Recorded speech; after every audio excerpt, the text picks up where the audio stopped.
जो वैष्णव होते हैं, जो भक्त होते हैं, उनको मुक्ति की कामना नहीं होती, उनके चित्त में भक्ति की कामना होती है। हमारे वृंदावन में यदि आप जाकर के किसी से कहो कि भैया मुक्ति चाहिए, तो वृंदावन वासी यूं कहेंगे मुक्ति उन्होंने सी खारी लागे, नमक जैसी खारी लगे, भैया हमें ना चाहिए मुक्ति। मुक्ति मोक्ष की कामना ब्रजवासी नहीं करते कभी। और हमारे वृंदावन की रीति बंधुओं ऐसी है कि वहां वृंदावन में जन्म लेने वाला, वृंदावन की उपासना करने वाला, वृंदावन का नित्य स्मरण करने वाला वैष्णव वो मुक्त नहीं होता, वो अपनी मृत्यु के पश्चात निज वृंदावन में प्रवेश कर जाता है। वृंदावन और निज वृंदावन में अंतर क्या है? आप जिस वृंदावन का दर्शन करते हैं वहां बिहारी जी बैठे हैं, राधा वल्लभ जी बैठे हैं, राधा रमण जी बैठे हैं, गोवर्धन नाथ के दर्शन है, यमुना जी बह रही हैं, संत रसिक जन अपनी अपनी कुटियाओं में बैठे हैं, कीर्तन कर रहे हैं, हजारों लाखों की तादाद में वैष्णव दर्शन कर रहे हैं, ये आज का वृंदावन है। और निज वृंदावन क्या है? निज वृंदावन बिल्कुल विपरीत है। राधा रमण जी का मंदिर तो है, पर जब आप राधा रमण जी का दर्शन करोगे तो श्री राधा रमण लाल जी अंदर स्थिर नहीं बैठे होंगे, कहो तो ऊपर बैठे होंगे, कहो तो नीचे बैठ करके, कहो तो रसोई घर से सामग्री लेके खा रहे होंगे, कहो तो कीर्तनियान के संग बैठ करके बाजो बजा रहे होंगे, कहो तो नृत्य करतान के संग नृत्य कर रहे होंगे। मतलब निज वृंदावन में ठाकुर सचल है, अचल नहीं है। बिहारी जी के मंदिर में जाओगे निज वृंदावन में, तो सामने जब आप ब्रह्म गर्भगृह में दर्शन करोगे तो कहो तो बिहारी जी आपको ऐसे सुख आसन में बैठे दिख जाएं और आपसे कहेंगे अरे अकेला आयो, कछु लेके ना आयो, मेरे काज काले क्या आयो, जल्दी बता। बिहारी जी स्वयं बात करेंगे। ये निज वृंदावन है। दूसरी बात, निज वृंदावन में सब रसिक जन है, मीराबाई भी वही है, सूरदास भी वही है, कुमनदास भी वही है, कबीरदास भी वही है, तुलसीदास जी भी वही है। वहां निज वृंदावन में जिन संतों के रसिकों की हम चर्चा सुनते हैं वो सब निज वृंदावन में है। निज वृंदावन में यमुना जी का जो जल है वो ऐसा लगेगा मानो केसर युक्त जल बह रहा हो, उसमें से मंदम मंदम सुगंधी आ रही है। निज वृंदावन के जो रज कण हैं वो किसी मणि से कम नहीं है। निज वृंदावन में वृक्ष वल्लरी भी श्री राधा कीर्तन कर रहे हैं। हमारे वृंदावन की रीति ऐसी है कि वृंदावन में जिसका जन्म होता है या फिर वृंदावन में जो प्राण त्यागता है उसको निज वृंदावन की प्राप्ति होती है, वो निज वृंदावन में जाता है। और एक बार मुझसे किसी वैष्णव ने पूछा, महाराज जी आप वृंदावन में जन्म लेना और वृंदावन में मृत्यु पाने को इतना श्रेष्ठ बताते हैं, लेकिन जो व्यक्ति वृंदावन में जन्म तो लिया या फिर प्राण वृंदावन में निकल गए पर उसके जीवन में भक्ति नहीं थी, भजन नहीं था, श्री जी की सेवा उसने नहीं की, ठाकुर जी का कभी यजन नहीं किया, उसको क्या प्राप्त होगा? उसको मौका प्राप्त होगा, एक और बार ठाकुर जी उसको एक चांस प्रदान करेंगे, मौका देंगे, जाओ एक बार और तुम जन्म लेकर के प्रयास करो। वृंदावन में जन्म और मृत्यु पर यदि व्यक्ति के स्वभाव, गुण और उसके व्यवहार में भक्ति ना हो, और ऐसे व्यक्ति का यदि वृंदावन में प्राण त्याग दे या वृंदावन में उसका जन्म हो जाए, तो ऐसे व्यक्ति को मृत्यु के बाद ठाकुर जी एक अवसर और देते हैं। एक अवसर और तुमको दे रहे हैं, एक बार और तुम जाओ, जन्म लो, वृंदावन की उपासना करो, और अब की बार यदि हमारी भक्ति नहीं करी तो तुमको नरक जाना पड़ेगा, तो तुमको संसारी लोगों की तरह 84 लाख योनियों में भटकना पड़ेगा। तो वृंदावन की तो बात ही अलग है, वो तो परे है, उसकी चर्चा ही अलग है।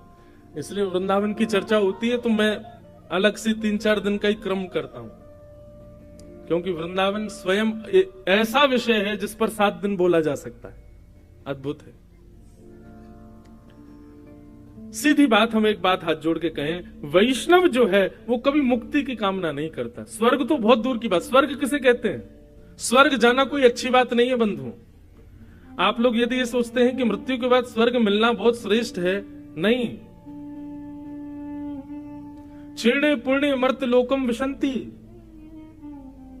स्वर्ग एक प्रकार का 5 स्टार 7 स्टार या उससे ऊंचा बढ़िया कोई होटल कह लो तो वो स्वर्ग है। आप यहां पुण्य करते हैं, उस पुण्य के बदले मृत्यु के बाद आपको वो स्वर्ग प्राप्त होता है। जितना आपने पुण्य किया उस पुण्य के बदले आप स्वर्ग में रहोगे, जी के पास ही रहता है। इसलिए स्वर्ग, कई लोग घरों में किसी मृतक व्यक्ति के चित्र के नीचे भी स्वर्गवासी लिखते हैं। स्वर्ग कोई श्रेष्ठ नहीं है जाना, स्वर्ग जाने वाले का पुनर्जन्म होता है, पर वैकुंठ और मुक्ति प्राप्त करने वाले का पुनर्जन्म नहीं होता। और एक बात आपको बता दें, वैसे तो ये प्रश्न है कि हम मानवों के जीवन का उद्देश्य क्या है, कभी पूछा खुद से हमारा उद्देश्य क्या, हम जी क्यों रहे हैं? खाने के लिए, सोने के लिए, हंसने के लिए, एक दूसरे की टांग खींचने के लिए, धन कमाने के लिए, प्रॉपर्टी बनाने के लिए, बच्चों के ब्याह करने के लिए, और फिर मर जाने के लिए, और फिर दोबारा किसी और जगह जन्म लेने के लिए, यही उद्देश्य है हमारा? नहीं। मानव का उद्देश्य क्या है? ऐसे तो भक्तों के तो अनेक उद्देश्य हैं, पर एक सामान्य मानव का उद्देश्य कहें तो ऐसे कर्म करे कि पुनर्जन्म न विद्यते, उसका पुनर्जन्म ना हो। नरक से भी ज्यादा कष्टदायी यदि कुछ होता है तो वो होता मातृगर्भ, और वो भी मानवों के गर्भ में आए हो तो बहुत अच्छी बात है, लेकिन किसी सूकर कुकर आदि किसी के गर्भ में गए, कितना दर्दनाक होता होगा, कैसे जीता होगा वो जीव। भागवत के कपिल देवोती संवाद में भगवान कपिल कहते हैं सबसे ज्यादा कष्ट पाता है जीव। जीव किसको कहते हैं? जब तक वो बालक नहीं बनता तो मातृगर्भ में जो अणु होता है उसको जीव कहते हैं। उससे ज्यादा कष्ट दुनिया में कोई नहीं पाता, भयंकर कष्ट में रहता 9 महीने तक। तो ऐसी क्रिया करना कि पुनर्जन्म न विद्यते, ये एक सामान्य मानव का कर्तव्य है, ये उद्देश्य है हमारे जन्म का। मैंने कल भी कहा था मानव जन्म क्या है? मौका, अवसर, इसको गवाओ नहीं, इसका साफल्य प्राप्त करो। पर वैष्णव मुक्ति भी नहीं मांगते। उसके पीछे मैं कारण बताया करता हूं। मैंने इतनी कथाएं करी, आपने इतना भजन किया, इतनी आपने नाम जप किए, इतने आपने सत्कर्म किए, और इन सब के बाद आपको मुक्ति मिली। जैसे ही आप मुक्त होकर वैकुंठ पहुंचे तो वैकुंठ में आपको एक चेयर दी गई, भैया यहां बैठो, ये आपका स्थान है। आप उस स्थान पर बैठ गए तो आपने थोड़ी नजर घुमा के देखा, भाई और किस किस को मुक्ति मिली जरा देखूं तो। तभी आपकी दृष्टि पड़ी थोड़ी दूर पर 10 मुख वाला रावण भी बैठा था, उसको भी मुक्ति मिल गई है। इधर आपने देखा तो यहां पर राक्षसी पूतना भी बैठी थी, इसको भी मुक्ति मिली है। शूर्पणखा भी व्यक्ति बैठी है, हिरण्यकश्यप भी बैठा है, शिशुपाल दंतवक्र भी बैठे। तब आपके मन में आया, अरे हमने तो इतना भजन किया, इतना दान पुण्य किया, इतनी कथाएं सुनी, इतना वृंदावन वास किया, इतना सत्कर्म किया, इतनी मेहनत परिश्रम करने के बाद हमको मुक्ति मिली, और ये दुष्ट राक्षस गण भी यहाँ बैठे हैं, क्यों इनको मुक्ति क्यों मिली? क्योंकि भगवान के हाथों मरे। और मानस जी में गोस्वामी जी कहते हैं, भाव कुभाव अनख आलसहु, नाम जपत मंगल दिश दशहु। जरूरी नहीं है कि भाव से नाम जपने वाले कोई मुक्ति मिलती है, कुभाव से भी नाम जपे उसको भी मुक्ति मिल जाती है। रावण भले ही राक्षस था, लेकिन कुभाव से ही सही 24 घंटे चिंतन में राम राम राम राम चलता ही रहता था, इसलिए मुक्ति मिली। आप कहोगे यार हम इतने भजन किए, इतने सब कुछ किए, उसके बाद भी मिले कहां? बैठे कहां? पूतना के बगल में। इसलिए भक्त मुक्ति की कामना नहीं करते। बोले ठाकुर जी मुक्ति तो राक्षसों को भी दे देते हो आप, हमको तो भक्ति चाहिए। और भक्ति में ऐसी क्या प्रधानता है? बोले मुक्ति में तो समूह को ठाकुर जी दिखते हैं, पूरी भीड़ को ठाकुर जी का दर्शन होता है, पर भक्ति में तो किसी एक के लिए ठाकुर जी आते हैं। एक तो होता है कि पूरे गुना शहर को प्रधानमंत्री ने अपने ऑफिस में बुलाया और महाराज कम से कम 10,000 चेयर लगवा दी और एक साथ मंच पे आके सबसे मिल लिए। लेकिन एक बात होती है कि गुना के किसी एक व्यक्ति से मिलने के लिए अपने चार्टर प्लेन से वो आए, जेट प्लस सिक्योरिटी लगा दी, पूरा गुना शहर बंद, और एक व्यक्ति के घर जाके वो चाय पिए। दोनों में विशेषता क्या है? दोनों में श्रेष्ठ कौन है? एक व्यक्ति से मिले। तो मुक्ति और भक्ति में यही अंतर है। मुक्ति का मतलब है समूह के साथ भगवत दर्शन, और भक्ति का मतलब है आपके एक के लिए ठाकुर जी आपके पास आए, एकाकार दर्शन। इसलिए हमें मुक्ति की कामना नहीं। ठाकुर जी ये पूरे समूह के संग हमको नहीं मिलना आपसे, पूरा जीवन समूह के संग ही मिले। महाकाल गए महाराज, हजारों लोगों के संग हम भी जल चढ़ाया है।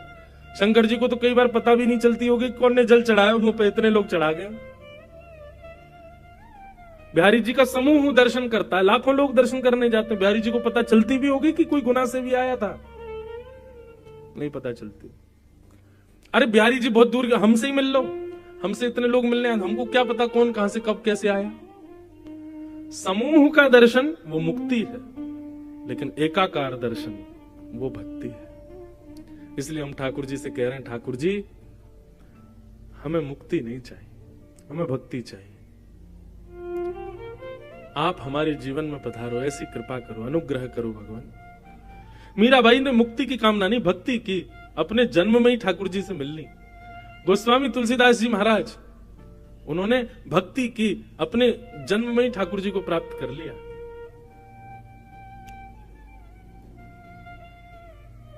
बादशाह अकबर की एक पत्नी थी, उसका नाम था ताज बेगम। क्या नाम था? सब लोग इधर देखो, क्या नाम था? ताज बेगम। तो पहली बार दर्शन करने के लिए ताज गई है, विराज।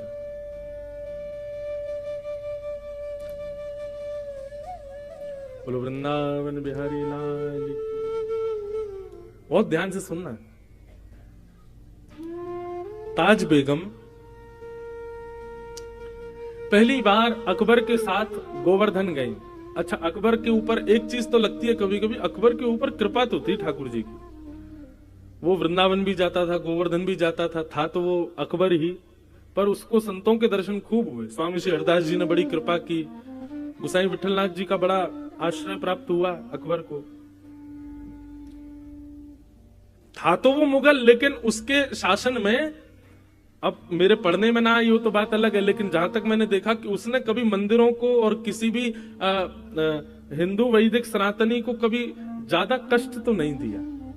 दर्शन आदि करने देता था सबको। आपके ओरछा के राजा मधुकर शाह जी भी मित्र थे अकबर के। तो अकबर ऐसे कभी कभी दिग्विजय के लिए घूमने जाता था।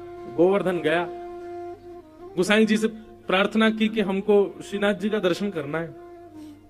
गोसाई जी बोले, देखो हमारे मंदिर का निधान है, विधान है कि केवल वैदिक हिंदू ही भीतर प्रवेश कर सकते हैं भगवान।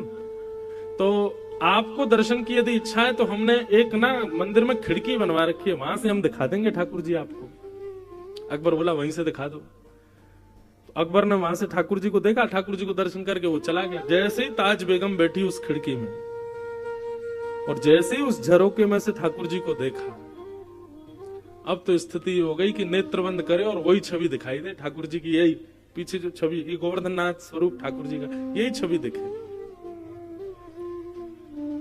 अब तो वो जहां जाए उसको वृक्षों की भी आकृति ऐसी दिखाई दे, उसको मयूरों की आकृति भी ऐसी दिखाई दे, वो रोटी भी देखे तो रोटी की आकृति भी ऐसी दिखाई दे। जहां देखे जित देखूं उतित श्याममयी, जहां देखे वहां श्याम सुंदर दिख रहे हैं। अब इसको आप क्या कहोगे बताओ?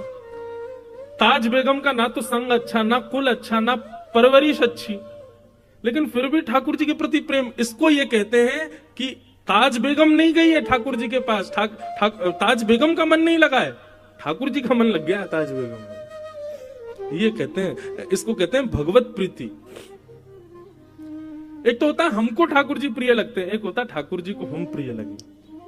ये कथा आदि इसलिए है भैया, हम लोग ताज बेगम जैसे तो नहीं है। ताज बेगम का जरूर पूर्व जन्म का कोई सत्कर्म होगा कि ठाकुर जी को प्रिय लगी, पर ये कथा आदि हम इसीलिए सुनते हैं ठाकुर जी को हम प्रिय लगे, हमें देख के ठाकुर जी रीझ जाए। ताज बेगम को खूब ज्वर चढ़ने लगा, बुखार आने लगा। बादशाह ने खूब वैद्य बुलाए, हकीम बुलाए, लेकिन कोई ठीक नहीं कर पाया। एक दिन बादशाह से जाकर के ताज बेगम ने अपने मन की बात कही, बादशाह हमारा ज्वर ठीक नहीं होगा, क्योंकि ये कृष्ण विरह का ज्वर है। जब से हम आपके साथ गोवर्धन गए और जब से हमने त्रिभंग लली श्याम सुंदर को देखा, तब से सब जगह हमको वही दिखाई देते हैं। हमें लगता है हमारा जन्म आपकी सेवा के लिए या किसी और कार्य के लिए नहीं, हम उन्हीं के लिए पृथ्वी पर आए हैं। आप कृपा करके हमको वृंदावन भेज दो। अकबर ने पहले तो बहुत मना किया, लेकिन बाद में ताज बेगम की बात मान करके अकबर ने उनको वृंदावन जाने की आज्ञा दे दी। ताज बेगम वृंदावन आ गई और वृंदावन में रह करके ठाकुर जी का नित्य दर्शन करती थी। अच्छा, एक बड़ी सुंदर घटना है, ऐसी दो तीन लोगों के साथ हुई है। ताज बेगम को मंदिर में प्रवेश तो था नहीं, वो मंदिर में जाने तो देते नहीं थे, लोग बाग डरे रहते थे अगर मुगलानी है कहीं भीतर जाकर के कुछ गलत अनर्थ कर दे तो मंदिर अपवित्र हो जाएगा, तो उसको बाहर ही रोक दिया जाता था। लेकिन उसकी भक्ति इतनी प्रबल थी कि वो दर्शन करके आने वालों से पूछती थी, श्याम सुंदर कैसे लग रहे हैं, तो बताते, बोले आज ऐसा मुकुट पहना है, आज कानों में ऐसे कुंडल पहने हैं, गले में ऐसे हार पहने हैं, ऐसी पीतांबरी पहनी है, ऐसी पजम्मी पहनी है। तो उन्हीं का चिंतन करती थी, सुन करके ऐसे ठाकुर जी लग रहे होंगे। और कभी कभी ठाकुर जी की वैसी आकृति रेत में बनाती और वहीं दर्शन कर लेती। बोले वाह श्याम सुंदर, आज आप ऐसे लग रहे हो। धीरे धीरे ताज बेगम की स्थिति इतनी ऊंची हो गई कि अब ताज बेगम किसी से पूछती नहीं थी, अपने नेत्र बंद करके अपने आप ही एक आकृति बनाती थी और दर्शन करके आने वाले से कहती थी, सुनिए आज ठाकुर जी ने नीली चोली पहनी है, आज ठाकुर जी ने गले में मोतियों की माला पहनी है, आज ठाकुर जी ने ऐसी पाग पहनी है, कानों में मत्स्याकृत कुंडल पहने हैं, हाथों में सोने के कड़ूले पहने हैं। और दर्शनार्थी बता, हाँ बिल्कुल ठाकुर जी ने ऐसे ही पहने। तो ताज बेगम आनंदित हो जाती, जय हो मेरे लाल। अब ताज बेगम को मंदिर जाने की आवश्यकता नहीं थी, वो नेत्रबंद करती थी और ठाकुर जी का प्रत्यक्ष दर्शन होता था। मैं कभी कभी मेरे ऊपर एक कृपा हुई ठाकुर जी की, वो सुनाया करता हूं, बहुत ध्यान से सुनिएगा बंधु। भक्ति की प्रधानता।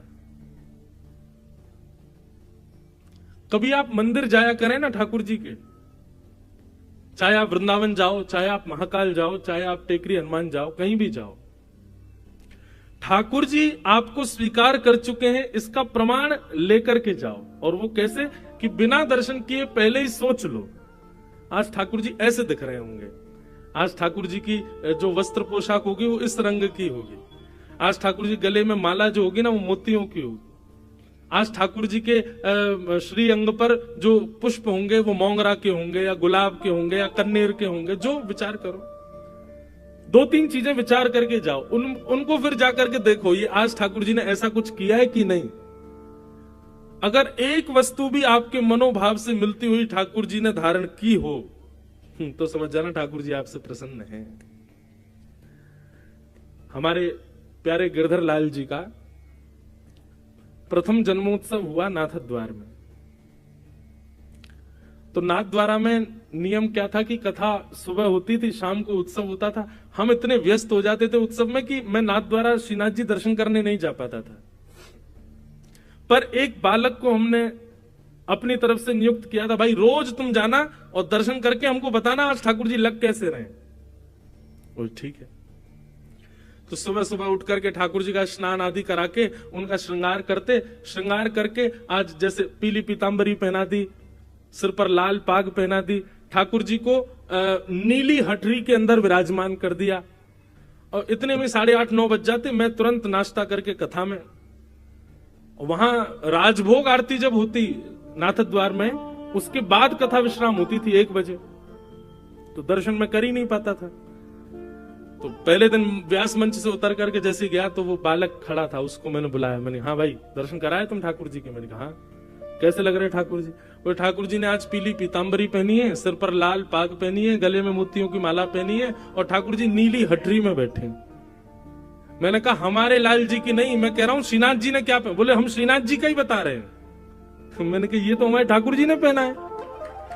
बोले कि नहीं महाराज जी, श्रीनाथ जी ने भी ऐसे ही श्रृंगार किया है। मैंने कि भाई पहले दिन तुक्का लग सकता है, दूसरे दिन देखते हैं कुछ होता है कि नहीं। अब दूसरे दिन हमने ठाकुर जी को फिर कोई बढ़िया सुंदर नीली पोशाक पहनाई और आज कांच की हटरी में ठाकुर जी को विराजमान किया, सिर पर बढ़िया सोने का मुकुट धारण कराया, सुंदर श्रृंगार। अभी भी मुझको ऐसा कुछ नहीं था, मुझे बस लगा ठीक है कल मैच हो गया, आज थोड़ी होगा। कथा करने गए, कथा करने के बाद मंच से उतर के मन, हाँ भाई आज श्रीनाथ जी कैसे लग रहे हैं? बोले महाराज जी आज ठाकुर जी ने सोने का मुकुट पहना है, ठाकुर जी कांच की हटरी में बैठे हैं, ठाकुर जी ने आज लीली पोशाक धारण करी है अब तो ये सुनकर के मेरे हाथ पांव कांपे, बस नाचने का मन करे। मैंने कहा सच बता भाई, तुम हमारे लाल जी को तो नहीं देख के आया? बोले नहीं नहीं, आपके लाल जी का मैंने दर्शन नहीं किया, मैं श्रीनाथ जी को देख के आया हूं। मैंने कहा चल 2 दिन तो मिल गए। मैंने कि कुछ ठाकुर जी संकेत तो नहीं कर रहे? बोले पता नहीं महाराज जी। तो हमने क्या किया, अगले दिन मैंने कि आज ठाकुर जी को ऐसा कुछ पहनाऊंगा जो मैच ही नहीं होगा। हमने अपने लाल जी को सेहरा पहना दिया, दुल्हा बना दिया। मैंने आज दुल्हा बन के दिखा, सेहरा पहनाया, सफेद पोशाक पहनाई, लाल चुनरी उड़ाई, वो लाल पटका पहनाया ठाकुर जी को, बहुत सुंदर श्रृंगार। और आज ठाकुर जी मोतियों की हटरी में विराजमान किए। अब मेरा कथा में मन नहीं लगे, मुझे यूं लगे कब कथा पूरी हो मैं उससे पूछूं आज क्या पहना है। कथा विश्राम हुई, विश्राम होते कौन प्रणाम कर रहा है, कौन माला पहन, मुझे कुछ नहीं, मुझे वही दिख रहा था। मैंने जल्दी आ इधर। मैंने कि सही सी बता आज ठाकुर जी ने क्या पहना? बोले आज तो ठाकुर जी दुल्हा राजा बन के बैठे हैं। मैंने कहा जय हो, बोल श्रीनाथ प्यारे की। उस समय की स्थिति में व्यक्त नहीं कर सकता हृदय से, इतना रोना आया, इतना ठाकुर जी को हृदय से लगा के आनंदित हुए कि जय हो ठाकुर जी। आज ऐसा लगा कि मानो उत्सव आपने स्वीकार किया। हम अपने ठाकुर जी का श्रृंगार करते और वो श्रृंगार अपने आप वहां श्रीनाथ जी का भी वैसा ही होता। यह है भक्ति। और ऐसे स्वीकारीकरण ठाकुर जी व्यक्त करते हैं। तो आप कभी कभी वृंदावन आते हैं, पहले ही सोच लिया करो बिहारी जी आज अगर आपने ऐसा कुछ पहन रखा होगा तो हम समझ जाएंगे आप हमसे प्रसन्न हो। और सही माने संग में 2-3 लोगों को रखना संभालने के लिए। यदि आपने जैसा सोचा वैसे ठाकुर जी दिख गए तो हो सकता है अटैक भी पड़ जाए, आपको बच नहीं पाओगे। कई 2 लोग चाहिए होंगे, भाई हमको संभाल लेना तुम कैसे भी, क्योंकि लगेगा कि वाह ठाकुर जी आज तो श्रृंगार मानो मैंने ही किया है आपका। तो ताज बेगम के साथ ऐसा होने लगा कि पहले तो वो पूछती थी कि ठाकुर जी कैसे दिख रहे हैं और वैसी आकृति बनाती थी और उस आकृति का दर्शन करती थी। पर धीरे धीरे उसके मन में अब वो जैसा मन में विचार करती थी और दर्शनार्थियों से पूछती थी कि ठाकुर जी आज ऐसे दिख रहे हैं क्या? सब कहते बोले हाँ ऐसे ही दिख रहे हैं। ताज बेगम खूब नाचती। ताज बेगम का एक पद है मुझे बहुत प्रिय लगता है, सुनो दिल जानी मेरे दिल की कहानी। मुगल थी ना इसलिए मुस्लिम शब्द है, उर्दू शब्द है उसके पद में। सुनो दिल जानी मेरे दिल की कहानी, तेरे हाथ हूँ बिकानी, तेरे हाथ हूँ बिकानी, बदनाम भी सहूंगी। सुनो दिल जानी मेरे देव पूजा खानी में, नवाज हूँ भुलानी तजे, कमला कुरान तेरे गुणन गहूंगी मैं। सुन दिल जानी दिल की कहानी, तेरे हाथ हूँ बिकानी, तेरे हाथ हूँ बिकानी, बदनाम भी सहूंगी। सुन दिल जानी नंद के कुमार कुर्बान तेरी सूरत पे, नंद के कुमार कुर्बान तेरी सूरत पे, हो तो मुगलानी हिंदुआनी रहूंगी। सुनो दिल जानी मेरे दिल की कहानी, तेरे हाथ हूँ बिकानी, तेरे हाथ हूँ बिकानी, बदनाम भी सहूंगी। सुनो दिल जानी सांवला सलोना सिर ताज सिर कूले दे, सांवला सलोना सिर ताज सिर कूले दे, तेरे नेह दाग में निदाग हूँ रहूंगी। सुन दिल जानी मेरे दिल की कहानी, तेरे हाथों बिकानी बद नाम भी सहूंगी, सुन दे जाने। ये बादशाह अकबर की पत्नी ताज बेगम, उनका जो शरीर शांत हुआ ना, वो कथा भी बड़ी विलक्षण है। होली का दिन पूरे ब्रजमंडल में रंग धमार हो रही थी और ताज बेगम अपनी कुटिया में बैठे बैठे ठाकुर जी का दर्शन कर रही है। लेकिन आज के दर्शन में यह था कि सब दिख रहे हैं लेकिन उसको ठाकुर जी नहीं दिखाई दिए। बहुत ध्यान से सुनना। ताज बेगम एक पद लिखती है धमार का, आज भी नाथद द्वार में होली वाले दिन जब ठाकुर जी के कपाट खुलते हैं ना, तो ताज बेगम की धमार गाई जाती है ठाकुर जी के आगे, जो ताज बेगम ने लिखी, अपने अंतिम शब्द थे उसके। मुझे याद नहीं है पूरी धमार, पर बहुत बहुत अच्छी धमार है वो। बहुरी ढप बाज रहे, ऐसे उसका प्रारंभ है, बहुरी ढप बाज रहे। ढप बजते हैं ना हमारे वृंदावन में जब होली होती है, तो गाते गाते वो पूरे ब्रज का वर्णन करती है। नंद बाबा अबीर उड़ा रहे हैं, यशोदा मैया गुलाल उड़ा रही हैं, गोपियां एक दूसरे के गाल पे गुलाल लगा रही हैं। अरे कहां तक गए, गैया भी एक दूसरे से अपने अंग को रिगड़ करके होली खेल रही हैं। ग्वाल बाल सब यमुना जी में कूद रहे हैं। इस प्रकार पूरे ब्रज का दर्शन करते हुए अचानक लिखते लिखते वो रुक गई। 5-6 पंक्तियां लिख दी, लेकिन अभी तक ठाकुर जी नहीं दिखाई दिए उनको, सब दिख गए। सबके वर्णन करते करते करते करते करते तभी ताज बेगम के मनोभाव में दर्शन दिखता है कि असंख्य गोपियां सुंदर गुलाल अबीर उड़ा रही हैं। गुलाल के एक जैसे मानो कोहरा जैसे पड़ता है, ऐसे गुलाल का कोहरा पड़ रहा है और उसमें मधुर मोर पिच्छ दिखाई दे रहा है। थोड़ी सी ठाकुर जी की वंशी दिखाई दे रही है। नीलांबर ठाकुर जी लाल लाल गुलाल के बीच में से जैसे ही निकल करके आए, ताज बेगम को लगा मानो प्रत्यक्ष ठाकुर जी सामने आ गए। और वो दर्शन करते ही आधा अधूरा पद लिखा था, वहीं ताज बेगम के प्राण निकल गए। तो वर्णन करते हैं ताज बेगम अपना पद पूर्ण नहीं कर पाई और उनके प्राण निकल गए। तो जो अधूरी एक पंक्ति रह गई थी ना, उस दिन जिस दिन ताज बेगम के प्राण निकले, उस दिन आकाशवाणी हुई वृंदावन में और स्वयं श्री राधा रमन लाल जी ने अंतिम पंक्ति पूरी की। नृतत आवत ताज के प्रभु, गावत गीत धमार। ये ठाकुर जी की पंक्ति। सब रस चर्चाएं बंधु, सबके समझने के वश की बात नहीं, पर अद्भुत है।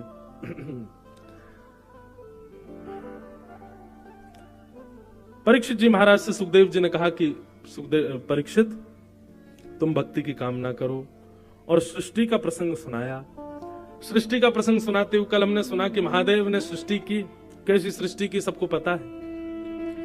तत्पश्चात ब्रह्मा जी ने अपने अंग के 2 हिस्से किए और बाम अंग से सतरूपा, दाहिने अंग से स्वयंभू मनु प्रकट हुए।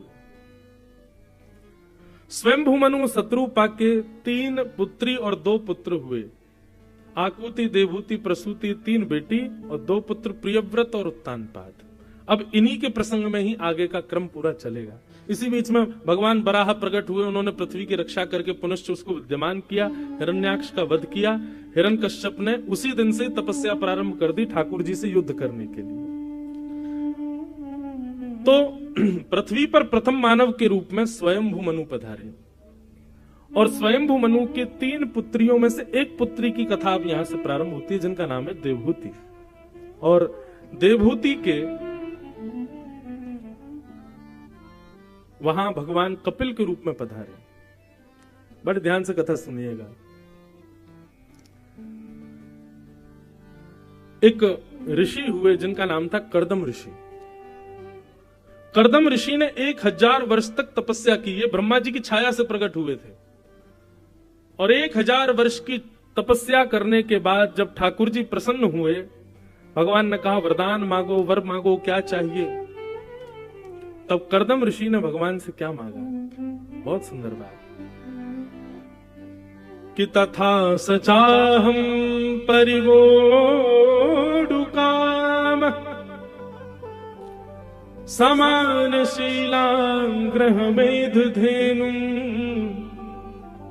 उपेयवान् मूलमशेषमूलम् दुराशय कामदुदांग्रिपश्य।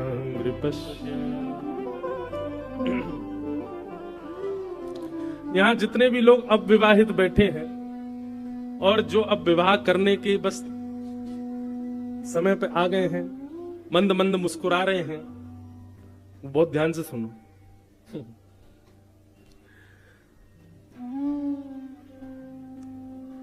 देवभूति माता से देवभूति माता ने कर्दम ऋषि की प्राप्ति की, लेकिन उसके लिए कर्दम ऋषि ने तपस्या की। यह पहली बार सुनने में आया कि किसी व्यक्ति ने विवाह के लिए तपस्या की। और एक बात कहें, करनी भी चाहिए। जीवन का सारा परिवर्तन हो जाता है विवाह के बाद। वास्तव में कहा जाए तो कोई अतिशयोक्ति नहीं, आप बस प्रारंभिक जी रहे थे जब तक विवाह नहीं हुआ। विवाह होने के बाद तो असली जीवन प्रारंभ होता है। आप सब लोग इस बात में ज्यादा अनुभवी हैं। हमको तो गुरुजनों का अनुभव है, वैसे तो अनुभव नहीं है। तो गुरुजनों के जो भागवत आदि ग्रंथों में जो वर्णित है उसका अनुभव है, और उसके अनुभव के अनुसार व्यक्ति का जीवन ही प्रारंभ विवाह के बाद होता है। विवाह का मतलब क्या होता है? विशेष प्रकार का भार, उसको उसी को विवाह कहा गया। तो कर्दम ऋषि ने भगवान की तपस्या की, और तपस्या करते हुए ठाकुर जी ने जब कहा कि वरदान मांगो, क्या चाहिए? तो कर्दम ऋषि कहते हैं जो मांगेंगे सो दोगे आप। भगवान बोले निश्चित देंगे, मांगो क्या चाहिए। तब कर्दम ऋषि कहते हैं तथा सचाहम परिवोढ काम समानशीलाम गृहमेधधेनुम। सब लोग सावधानी से सुनो। हे भगवान, मैं आपसे जितना प्रेम करता हूं, मुझसे भी कई अधिक आपसे प्रेम करने वाली एक कन्या से मेरा विवाह हो जाए, ऐसी कृपा मुझ पर कर दो। समझ में आई बात? हे नाथ, मैं आपसे जितना प्रेम करता हूं, मैं आपकी जितनी सेवा करता हूं, मैं आपका जितना यजन करता हूं, मुझसे भी कई गुना ज्यादा आपसे सेवा करने वाली, आपसे प्रेम करने वाली, आपका यजन करने वाली एक कन्या से मेरा विवाह हो जाए, इसी के लिए मैं 1000 वर्ष से तपस्या कर रहा हूं। तो भगवान पहले तो हंसे। भगवान बोले वाह, ये क्या मांग रहे हो आप हमसे? बोले ठाकुर जी, मांगनी तो आपसे भक्ति चाहिए, लेकिन अगर मैं गृहस्थाश्रम में भक्ति मांग रहा हूं तो क्या बुराई है? ऐसी पत्नी मिल जाए जो आपकी भक्ति करे, बस ये कृपा करके दे दो। तो भैया जितने भी अविवाहित बैठे हैं, निश्चित है कि कथा में बैठे हो तो आप सब भक्त हो, और विवाह के बाद सबको इच्छा है कि हमारे जीवन संगी जो हमें वो भी भक्त हमें। तो कर्दम ऋषि का ये जो श्लोक है इसको नित्य गाया करो, ठाकुर जी से प्रार्थना किया करो। तथा सचाहम परिवोढ काम समानशीलाम गृहमेधधेनुम।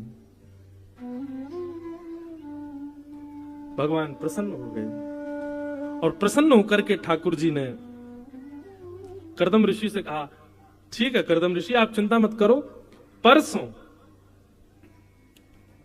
स्वयंभू मनु की बेटी देवभूति के साथ आपका विवाह होगा। वो आपसे भी ज्यादा मेरा भजन करती है, आपसे भी ज्यादा मेरा यजन करती है, आपसे भी ज्यादा मेरा चिंतन करती है।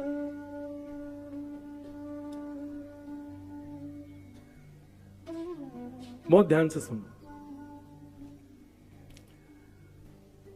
कर्दम ऋषि का यह वरदान सुनकर के, भगवान का यह वरदान सुनकर के कर्दम ऋषि प्रसन्न हो गए। लेकिन भगवान कहने लगे ये वरदान तो आपके मांगने पर हमने दिया, एक वरदान हम अपनी तरफ से आपको देना चाहते हैं। बोले क्या? देवभूति के साथ विवाह होगा, ये हमारी तरफ से वरदान है, पर आपके यहां पुत्र के रूप में हम ही जन्म लेकर के आएंगे, ये हमारी तरफ से अलग से एक वरदान है।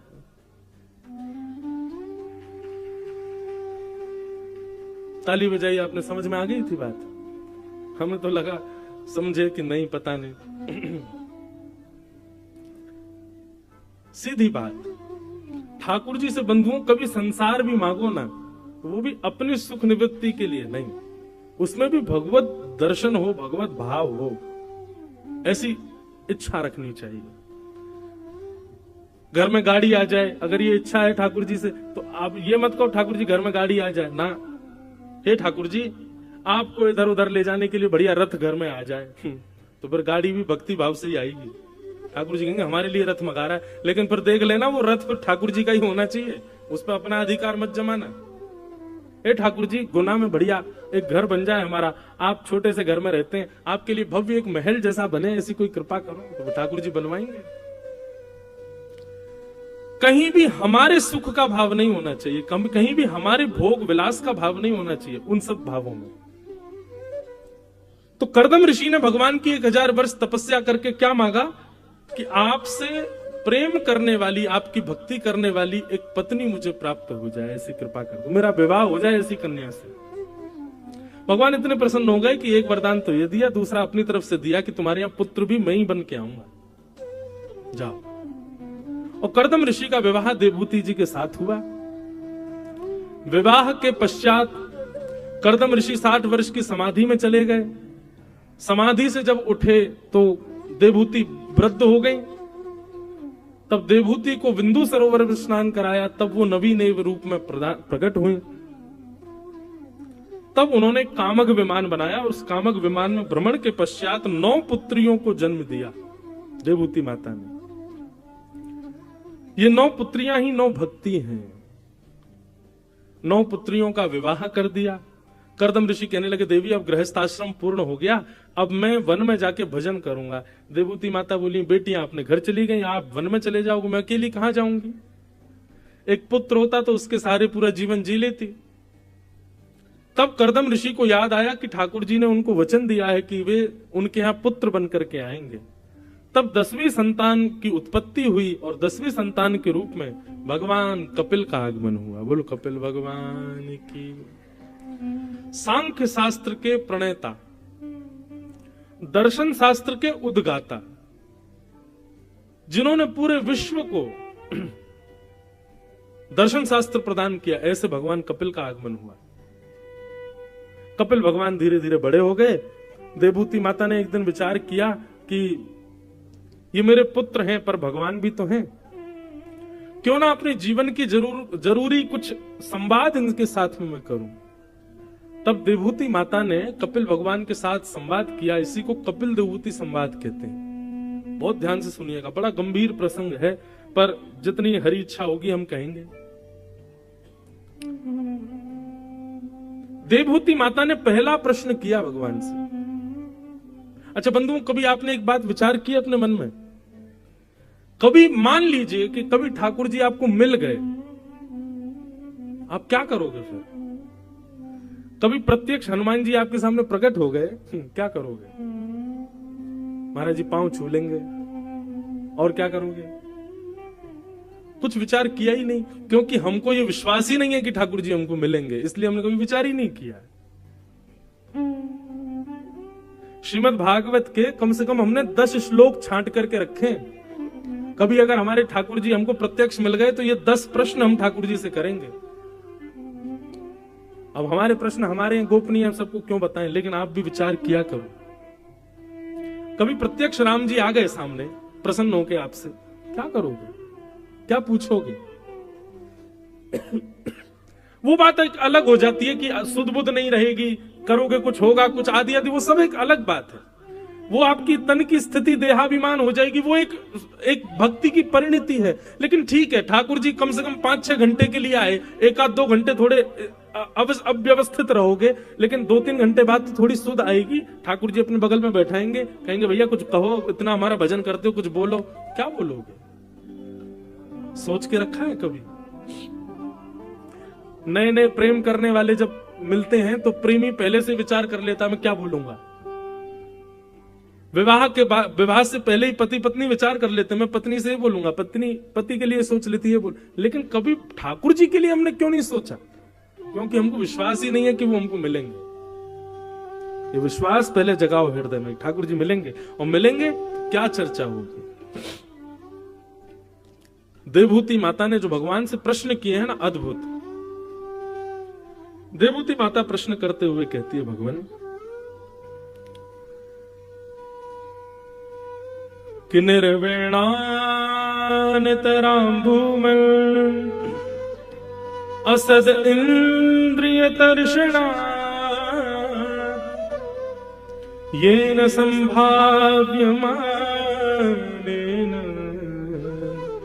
प्रपन्नादं तम प्रभु। देवभूति माता प्रश्न करती है, भगवान हम अपनी समस्त इंद्रियों की इच्छाओं को पूरी करते करते हार चुके हैं, पर हमारी इंद्रियों की इच्छाएं कभी पूरी नहीं होती। कृपा करके ऐसा कोई मार्ग बताओ कि हमारे चित्त में फिर कोई इच्छा ही ना प्रकट हो। आज इच्छा प्रकट हो गई रसगुल्ला खाने की, तो उसके पीछे पड़े, कैसे भी करके रसगुल्ला खाया जाए। इच्छा हो गई कि आज भेल खानी है, तो उसके पीछे पड़े। अब इच्छा हो गई घर बनाना है, तो घर बनाने के लिए धन कैसे कमाना, धन कमाने के लिए लगे हैं पूरे दुनिया में काम करने में। निश्चित ही व्यक्ति के चित्त में इच्छा प्रकट होती है और वही इच्छा ही उसको कर्म बंधन में बांधती है। ठाकुर जी, ऐसा कोई उपाय नहीं है जिससे चित्त में कोई इच्छा ही प्रकट ना हो, क्योंकि इन इच्छाओं के मारे ही पूरी दुनिया में सब लोग भाग रहे हैं। लेकिन ये इच्छाएं भी पूरी नहीं होती। आपकी इच्छा थी बस घर बन जाए और कुछ नहीं, हमारा घर बन गया, घर में आ गए, उसी दिन दूसरी इच्छा जन्म ले लेती है, ये और हो जाए, वो भी हो गया, उसी दिन तीसरी इच्छा जन्म लेती है, ये और हो जाए। कभी भी किसी के साथ ऐसा कभी नहीं होता कि वो पूर्ण रूपेण स्थिर हो गया हो कि अब मेरी कोई इच्छा नहीं, कभी नहीं होता ऐसा। महाराज जी, अब कई जगह हमारी कथा होती है तो लोग बागों के अंदर मरकट वो आता है, मरकट वैराग्य। मरकट वैराग्य कैसा होता है, बहुत जैसे शमशान लोग जाते हैं ना अर्थी लेकर के, तो जब तक शमशान घाट जा रहे हैं तब तक वैराग्य रहता है। चिता में अग्नि लगी तब तक वैराग्य रहता है, जैसे ही अग्नि ठंडी नहीं होती उससे पहले वैराग्य खत्म। थोड़ी देर का वैराग्य, इसको मरकट वैराग्य कहते हैं। कई लोगों को कथा सुनने से मरकट वैराग्य आ जाता है, आएंगे कक्ष में मिलने के लिए, महाराज जी अब आपकी कथा सुनकर के हम पूर्ण रूपेण विरक्त हो चुके हैं, अब हमारा कुछ मन नहीं है, घर परिवार में रहना नहीं है, अब आप बस अपने कथाओं में कोई सेवा बता दो, सब वैष्णव ब्राह्मण गंधर्वजन और हमारी पूरी टीम रहती, इन्हीं की सेवा कर देंगे, कोई भी एक सेवा दे दो हमको। चलो अगली कथा वहां है, वहां आ जाना। ठीक है महाराज जी, मैं बस एक चीज है, वो बेटा का ब्याह होने वाला है, उसका ब्याह करते ही आ रहा हूं। हाँ जी, 1-2 साल हो गए हमको, फिर मिले, मैंने हो गया बेटे का ब्याह? बोले हाँ महाराज जी बेटा का ब्याह हो गया, बहुत बढ़िया बहू आ गई। मैं तो चलो आओ अगली कथा, बंबई में पहुंचो वहां पे। बस महाराज जी वो बेटे के संतान होने वाली है, संतान होते ही आ रहा हूं बस मैं, बस फिर तो ये मन में भाव आ जाएगा, भैया अब तो हम बाबा बन गए, अब तो जाना ही चाहिए। नहीं ठीक है भैया। 2-3 साल बाद फिर मिल गए, मैंने कहा हाँ भाई आ जाओ अगली कथा गुना में हो रही है। मैंने क्या हुआ बेटे को? बोले बेटा हुआ है, अब स्कूल भी जाने लगा है। मैंने कहा अच्छा अब आ जाओ। बोले वो तो बाबा बोलता है महाराज जी, तो मन आता है कि बस अब कह रहा है बाबा बाबा बन गए, आप जाओ भजन करो। लेकिन हमारी बेटी का बेटा वो आके बोलता ना ना अभी मत जाओ, ना मना करता है। महाराज जी बस अब क्या है, जीवन में कुछ तो है नहीं, वो नाती और थोड़ा बड़ा हो जाए, उसका ब्याह भी हो जाए, फिर तो मैं आ ही जाऊंगा। भैया ये इच्छा कभी खत्म नहीं होने वाली। आपको लगता है कि मैं इसको भोग लूंगा, इसके बाद फिर कुछ भी मेरी इच्छा नहीं होगी, नहीं ऐसा नहीं है। अग्नि में जितना घी डालोगे अग्नि उतनी तेज होती है। अग्नि केवल 2 ही तरीके से शांत हो सकती है, या तो घी डालना बंद करो या फिर पूरा घी उड़ेल दो। मतलब इंद्रियों की इच्छा केवल 2 तरीके से शांत हो सकती है, या तो भोगो ही मत, और या फिर इतना भोग लो कि उब जाओ। लेकिन ये दूसरे वाले में खतरा बना हुआ है, बहुत भोगने पर भी वो खत्म होगी ये संभव नहीं है। क्योंकि घी आप जब पूरा डाल देते हैं तो थोड़ी देर के लिए तो अग्नि शांत हो जाती है, पर थोड़ी देर बाद जब प्रज्वलित होती है तो पहले से तीव्र होती है। इसलिए एक ही उपाय है इंद्रियों की शांति का कि घी डालो ही मत अग्नि में, मतलब भोगो ही मत। इसलिए यहां पर देवभूति माता प्रश्न कर रही है, भगवान ये बंधुओं सांख्य शास्त्र है, फिलॉसफी है भागवत की, साधारण विषय नहीं सुन रहे हम लोग, कि ऐसा कोई उपाय बताइए जिससे मेरी इंद्रियां शांत हो जाएं। तो भगवान इसका उत्तर देते हुए बहुत सुंदर बात कहते कि चेता खलवस्य बंधाय रतं वा पुंसि मुक्तये गुणेषु शक्तं बन्धाय रतं वा पुंसि मुक्तये। भगवान कपिल कहते हैं, मां इंद्रियों की कोई इच्छा नहीं होती कभी भी। जीभ की इच्छा नहीं होती कि मुझे ये खाना है, हाथों की इच्छा नहीं होती कि मुझे ये स्पर्श करना है, पैरों की इच्छा नहीं होती कि मुझे यहां जाना है, नेत्रों की इच्छा नहीं होती कि मुझे ये देखना है। हाथ वही पकड़ेंगे जो आप पकड़वाओगे, पैर वहीं जाएंगे जहां ले जाओगे, मुख वही बोलेगा जो बुलवाओगे, नेत्र वही देखेंगे जो दिखाओगे। वास्तविक में इंद्रियों की कोई इच्छा नहीं है। इन इंद्रियों का अधिपति आपके चित्त के भीतर बैठा आपका मन, उसकी इच्छा होती है। और वो इच्छा इन इंद्रियों से कह करके आपको कहता है कि इसको पूरी कराओ। रसगुल्ला केवल तब तक अच्छा लगता है जब तक जीभ पर नहीं आ रहा। जीभ से भीतर जाते रसगुल्ले का कोई स्वाद नहीं होता। इसी प्रकार संसार के जितने भी विषय भोग वस्तु हैं, वो विषय भोगी वस्तु केवल एक अनुपात तक ही हमको सुख देती है, उसके अधिक वो सुख नहीं देती। क्यों? क्योंकि मन अपनी सुख की वस्तु ले लेता है, बाकी इंद्रियों को उसमें छोड़ देता है कि तुम भोगते रहो। इसलिए मां, आप कहो कि आंखों को सुधारना है, पैरों को सुधारना है, हाथों को सुधारना है, इंद्रियों को सुधारना है, तो नहीं सुधरेगा। इन सब के अधिपति मन को सुधारना पड़ेगा। सब लोग इधर देखो, इधर देखो, यहां देखो, कथा सुनो ध्यान से। और मन केवल एक चीज से सुधरेगा। मन को सुधारने का केवल एक तरीका है। आप कहोगे, आप तो घूम फिर के एक ही बात बोलोगे, सत्संग। नहीं, मन सत्संग से नहीं सुधरेगा, मन सुधरेगा कुसंग के त्याग से। आप कहो कि हम पे इतना समय नहीं हम कथा में आ सके, हम पे इतना समय नहीं हम वृंदावन जाके कथा सुने, हम पे इतना समय नहीं कि हम संत जनों की वाणी सुन सकें, हमारे पास में इतना डाटा नहीं कि मोबाइल पे भी लाइव कथा सुन सकें। कोई और उपाय बताओ मन को एकाग्र करने का। अपने आसपास रहने वाले, अपनी बातचीत के दायरे में आने वाले, उठना बैठना जिनके साथ है, उन सब की लिस्ट बनाओ। और उनमें जितने भी लोग कुसंगी हैं, जो दूषित खाते हैं, दूषित पीते हैं, दूषित बोलते हैं, दूषित विचारधारा वाले, वो चाहे कितने भी अपनत्व के क्यों ना हो, उन सब का संग छोड़ दो, आपका मन अपने आप पवित्र हो जाएगा। कुसंगता का त्याग, उसी से ही मन पवित्र होगा। मैं तो खूब कथा में बोलता हूं कि जो लोग कथा में नहीं आते, जो लोग कभी महाकाल नहीं जाते, जो लोग वृंदावन नहीं जाते, जो लोग कभी भाव से ठाकुर जी का दर्शन नहीं करते, संकीर्तन नहीं करते, ऐसे लोगों को सब जगह ब्लॉक मार दो। फोन पे ब्लॉक कर दो, सोशल मीडिया पे ब्लॉक कर दो, चाहे वो अपने चाचा ताऊ के बच्चे क्यों नहीं हो, सबको ब्लॉक करो। किसी से कोई मतलब नहीं, नातेदार जो ठाकुर जी का नहीं, हमारा उससे कोई संबंध नहीं। आप ये करके देखिए, अगले दिन से आपका मन ना ऐसा लगेगा जैसे मानो कबूतर का पंख जितना हल्का होता है ना, आज हवा में लहराता है, ऐसे मन जो भारी भारी रहता है हमेशा, जैसी कुसंगता का त्याग करोगे मन अपने आप हल्का हो जाएगा, मन अपने आप पवित्र हो जाएगा, मन में अपने आप शुद्धता आ जाएगी। कुसंग व्यक्ति का संग हमारे मन को बिगाड़ता है। देवभूति माता से भगवान कपिल कहते हैं, मां, और एक बात सुनिए, कुसंगता का त्याग मतलब व्यक्ति विशेष का त्याग नहीं होता है। आप जो वस्त्र पहनते हैं ना, उन वस्त्रों से भी संग का पता चलता है। आप जो खाते हैं, अन्न से भी आपके संग का पता चलता है। आप अन्न का कैसा संग करते हो, आप वस्त्रों का कैसा संग करते हो। आपने देखा होगा कई संत महापुरुष कहीं भी जाते हैं, अपना आसन संग लेके चलते हैं, और जैसी कुर्सी पे बैठेंगे तो पहले आसन बिछाएंगे फिर बैठेंगे। क्यों? आसन क्यों लेके चलते हैं साथ में? और वहां पे ना जाने कौन बैठा होगा, किस कैसे कैसे लोग बैठे होंगे, उस वहां पर बैठ के किसने क्या क्या विचार किया होगा, उसका प्रभाव कहीं उनके ऊपर ना पड़े, इसलिए वो अपने भजन का आसन संग लेके चलते हैं, उसी पे ही बैठेंगे। वो बात अलग है कि आजकल दिखावे के लिए लेके चलते हैं, देखो महाराज जी का आसन है भैया, लो बिछाओ बैठो। वास्तविक मूल बात तो ये है कि कहीं हम ऐसे दूषित स्थान पर ना बैठे जहां बैठने से हमारी बुद्धि विकृत हो जाए। संग का मतलब केवल लोगों के बीच में रहने से संग खराब नहीं होता, वस्त्रों से भी संग खराब होता है। आज हम धोती पहनते हैं, बगलबंदी पहनते हैं, पटका पहनते हैं, शॉल ओढ़ते हैं, ये सात्विक वेशभूषा रखते हैं, इसीलिए कई हद तक कथाएं कह पाते हैं।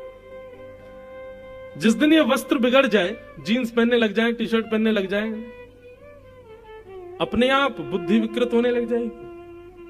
और विकृत तो बहुत दूर की बात, चलो मान लो कि मैं जीन्स पहन के आ भी गया मंच पर, कोई रोक टोक तो है नहीं, मुझे पहन सकता हूं, लेकिन मेरी बात का प्रभाव नहीं पड़ेगा आपके ऊपर। वो प्रभाव ही तब पड़ रहा है जब हमारे वस्त्र सात्विक है। तो संग केवल व्यक्ति से नहीं होता, संग आपकी जीवनचर्या से भी होता है। अब लोग कहते हैं प्याज लहसुन क्यों नहीं खाएं महाराज जी, कोई पाप थोड़ी है वो ऐसा थोड़ी नरक जाना पड़ेगा आपको, बस वो तामसी है। अभी 7 दिन यहाँ कथा चल रही है, तो अब आप सब लोगों का तो पता नहीं आप लोग घर जाके क्या पाते हैं, लेकिन यहाँ जितने भी हमारे आयोजक परिवार, किरार परिवार, ये लोग बढ़िया शुद्ध भोजन कर रहे हैं, सात्विक भोजन कर रहे हैं, कोई प्याज लहसुन का प्रयोग नहीं कर रहे, शुद्ध सात्विक भोजन कर रहे हैं। इसका प्रभाव इनके मन पर यह पड़ रहा है कि ये 3 घंटा बैठ रहे हैं, 24 घंटा कथा चित्त में चल रही है, रात में लाल जी का दर्शन, सुबह लाल जी का दर्शन, 24 घंटे व्यापार आदि की इतनी चिंता नहीं हो रही होगी, 24 घंटा बस ठाकुर जी का स्मरण चल रहा होगा। क्यों? सात्विक आहार है। आहार की शुद्धि, वस्त्र की शुद्धि, आचरण की शुद्धि, संग की शुद्धि, सबसे मन पर बड़ा प्रभाव पड़ता है।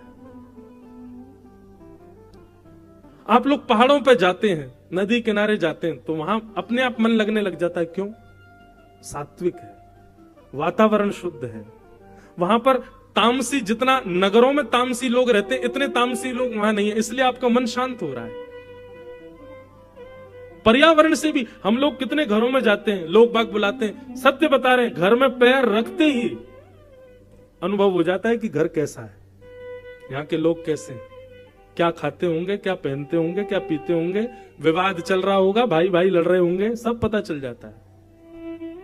और ऐसे घर में फिर बैठने का बहुत ज्यादा देर मन नहीं करता, बस होता है बस प्रणाम करें, चलो दंडवत चलो। और कहीं कहीं ऐसे घरों में भी जाते हैं, वहां बैठ करके बस लगता है कि कोई तकिया दे दे, यहीं सो जाए, इतना सुख मिल रहा है, चित्त को इतनी शांति मिल रही है, इतना बढ़िया लग रहा है।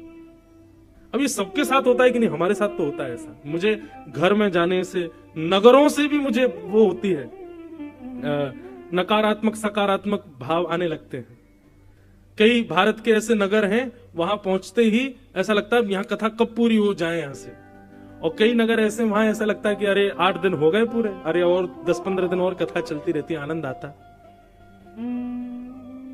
ये सब संग दोष है, और इन सब की शुद्धि से मन पवित्र होता है मां।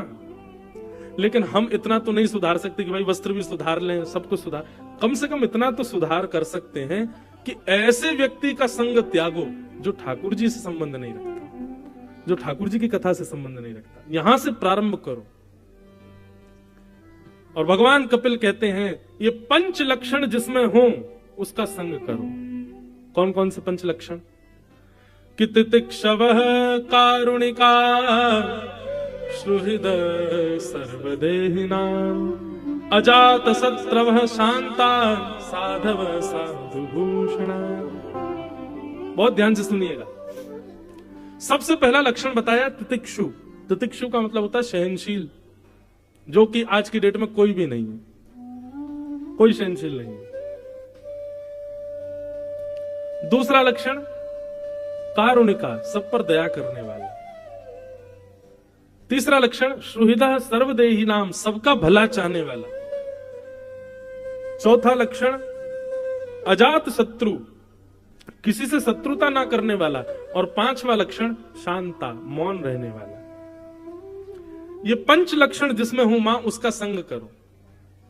आपको किसी में नहीं दिखेंगे ये 5 लक्षण, पर हमने कथा करते करते 5 लक्षण एक में देखे।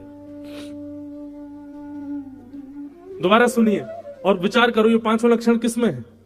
सहनशीलता, दया, सबका भला चाहने वाला, किसी से शत्रुता ना मानने वाला और शांत रहने वाला। ये 5 लक्षण आपने किसी में देखे? 5 एक में नहीं, पर कथा करते करते हमको एक में ये 5 लक्षण दिखे, और वह है जगत जननी श्री गौ माता। गैया में ये 5 लक्षण होते हैं।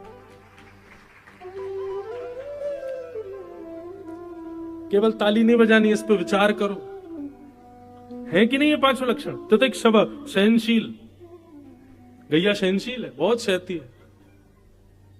दूसरा कारुणिका, सब पर दया करती है। कसाई भी जब पकड़ के ले जाते हैं तो मारने से पहले सोचते हैं थोड़ा दूध निकाल लो, मिल जाए चाय बना लेंगे, और अपने हत्यारों को भी दूध दे करके उन्हीं के हाथों मर जाती है। कारुणिका। श्रुहिदः सर्वदेही नाम, सबका भला चाहती है, केवल मेरे बच्चों का पेट भरे ऐसा नहीं, जो पिए सबको देती है। अजात शत्रवः, किसी को अपना शत्रु नहीं मानती। और पांचवा लक्षण शांता, शांत रहती है। आप कहोगे महाराज जी ये लक्षण तो भैंस में भी है, आपने उसका नाम क्यों नहीं लिया? मानव, मैं पहले से ही सोच के रखता हूं क्वेश्चन जो मानव मुझसे पूछ सकता है। आप कहोगे महाराज भैंस में भी है ये लक्षण, तो आप कहोगे महाराज जी बकरी में भी है, वो भी तो ऐसी रहती है बेचारी, वो भी दूध देती है, सबका भला करती है, ये करती है। लेकिन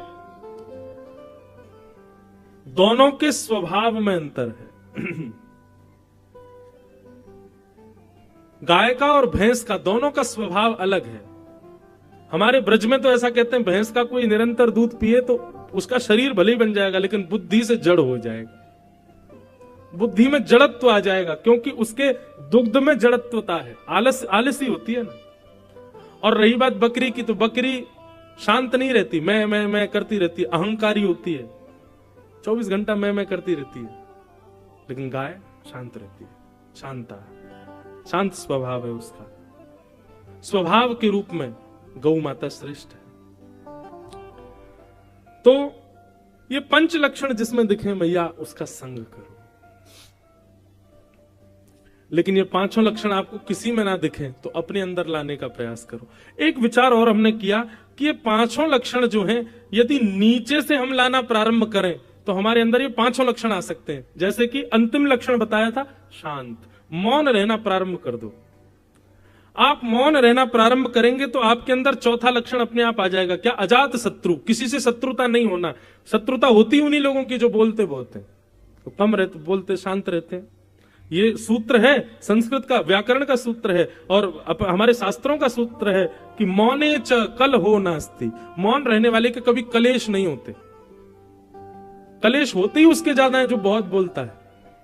इसलिए आप मौन रहना प्रारंभ करो, अपने आप होता जाएगा कि आपके शत्रु खत्म हो जाएंगे, अपने आप आपकी शत्रुता नष्ट हो जाएगी। तो मौन रहने से ये चौथा लक्षण आ जाएगा। चौथे लक्षण से तीसरा लक्षण